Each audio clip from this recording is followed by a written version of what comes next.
troublings. I opened my eyes from darkness, and was shocked at what I saw. I was in an old-fashioned castle, really old. Like, BC old. Razor. Stop this. I looked up, facing a gold dragoness with piercing blue eyes. She had a gaping wound across her chest and up her throat.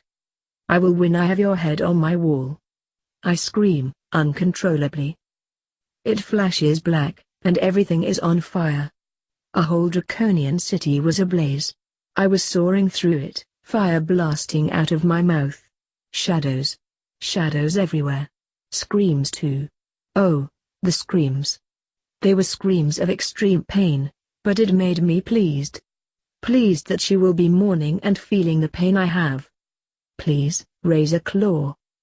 It flashed black again, and I was in front of the dragoness again. This time, her face was bleeding from scratches ripped across her head and snout. Her eyes pleaded. It was quick, and light came back to my eyes. I looked down at my gold claw, and screamed. A pulsing heart was squeezed in my talons, and my arm was dripping in blood. I looked up, to see the golden dragoness fall on the ground, her chest torn open. The place where her heart was gaping open. Razor. She wheezed, before her eyes rolled into her skull. Dead. I jerked up from the couch, sprinting out to the balcony. Tears streaked down my face like fire. I clutched my chest, making sure my chest was closed. My heart was pounding against my chest, like a quick and rapid drum beat. I panted, throwing my arms on the balcony rail. I looked down, my vision becoming blurry. The world spun faster around me, making me dizzy. The taste of bile rising up in my throat, making me cough. It burned, like everything else. My skin felt like it was melting off of my bones, which were even hotter. I raised my head, a migraine taking my forehead prisoner. I clutched my temples tightly, shaking my head in disbelief. The tears dried my eyelashes together, making my eyes hurt significantly. I turned my back onto the railing, supporting my weight onto the metal. My breathing paced itself, slowing down. My lungs finally got enough air, as my shock relaxed. It was incredibly dark, the lights of the city way below. In the distance, a shard of bone was jabbing the air from behind the skyline. I knitted my eyebrows together, my eyes still wet. I spread my wings, which were dark green, still shivering. I flared them open, before thrusting into the night sky, heading south. Optimus woke up with a start, hearing the balcony doors slam open. He looked around frantically, seeing that everyone was in stasis or asleep. Except. He jumped up, optics darting everywhere. The doors caught his attention, and he was able to see a dark figure with huge wings fly off the balcony before it was gone. Where is she going? He thought, and rushed out of the doors to the hall. Optimus tiptoed around the sleeping guards, and skidded off again. He was exceptionally quick out the doors, and transformed onto the roads. His wheels shrieked on the street as he went in the direction Molly was heading. Even in the middle of the night, there were creatures everywhere. Prime tried his best to avoid the major roads, but ended up racing through a narrow alley. When he saw the streets becoming more and more quiet, he zoomed back onto the streets. He didn't think Molly would have headed into the labs, and he ignored them. She was extremely anxious to get out of the area earlier. Why would she come back? He thought, transforming back. All of a sudden, the road ended. The buildings were crippled, deserted, and heavily damaged. The roads were cracked, and there was debris everywhere. What happened? He asked himself, before halting abruptly. Oh. The end of a gigantic skeleton towered over him like a demon out of hell. The bones were fractured greatly from age, and stabbed the dirt like blades.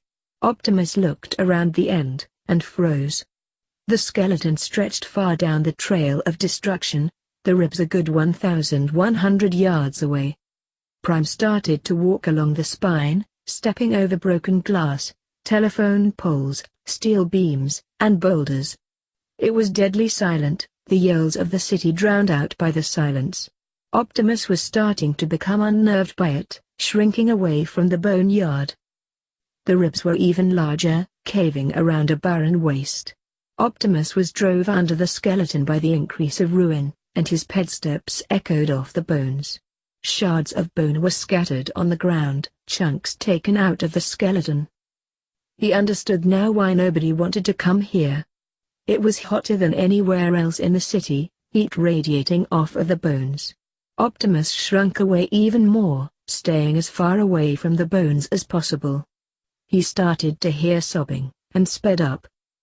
His walking turned to jogging, and his jogging turned to sprinting. He swerved through the spinal cord, following the cries. Those cries led to the head. A huge cavern in the skull, the blade of the skull protruding into the air. There were multiple holes in the cranium, many holes and crevices. A glow came from the brain cavity, illuminating huge shadows onto the bone. Molly was curled up next to a large statue of two people made of stone, a woman with large wings, and a man with a sword and furry claws for hands. Molly's face was buried into her arms, her wings curled around her like a blanket. There were several lighted candles flickering along the statue. As Optimus looked closer, the woman was cradling a swaddled blanket to her chest, so realistically posed that it looked like they were actually real. "Molly?" he said softly, "are you all right?" She sniffed, looking up from her arms. "Why yes," she snuffed, wiping tears from her eyes. Optimus frowned skeptically at this, walking closer. "No you're not," he disclaimed, kneeling down to her level. "You're crying. And you have been acting like this when we went down to the labs earlier. What's wrong?" The teen looked up higher, catching his optics. "I'm terrified," she whispered, shaking. Optimus's optics softened, his expression showing signs of concern. "Of what?" Molly sniffed again, pulling her knees to her chest. "It was just a nightmare," she sniffed, looking away. Optimus frowned again. She did not want to go back to sleep tonight. "Not if I can help it," Optimus thought determinedly, scooping her up into his palm. "Oh Optimus," she wailed, holding on tightly. "You need to go back to sleep, Molly," Optimus cooed, transforming slowly. He tried to keep her in one place, then wrapped the seat belt around her comfortably.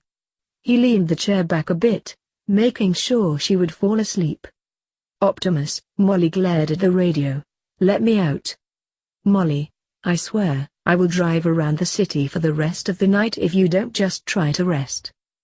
Molly groaned, resting her head on the chair. She slowly grew tired, Optimus heating up to get her even more so. The brunette yawned, jerking awake. "Optimus." "Yes, Molly?" She yawned again, moving her shoulders. "Thank you." Optimus was confused, passing by dim-lighted buildings. "For what?" he asked politely, adjusting the seatbelt to her tiny form. "For following me," she murmured, closing her eyes. "I didn't think anybody would, especially into the boneyard.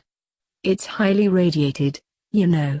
She mumbled a few more words, groggily, and curled up into the seat. Her breathing slowed, her eyes fully closed. She was curled up in a semi-fetal position, nuzzling her cheek on the seat. "You're welcome," Optimus murmured softly, "driving back to the castle, Molly." He transformed quietly, and went through the doors. Optimus cradled the animalien close to his spark, his footsteps echoing through the silent halls. It was like he was the only one awake. He pressed the button on the elevator, waiting for it to open. Hey guys, what's going on? Thank you so much for watching today's episode. If you guys want to watch more like it, please subscribe to my channel and become part of the video game fanfiction plot. And please leave a comment down below and hit that like button. If you guys have any suggestions on any stories you guys want me to read, don't hesitate. They're always welcome here in the video game fanfic plot. That also goes for video games. Until next time, goodbye!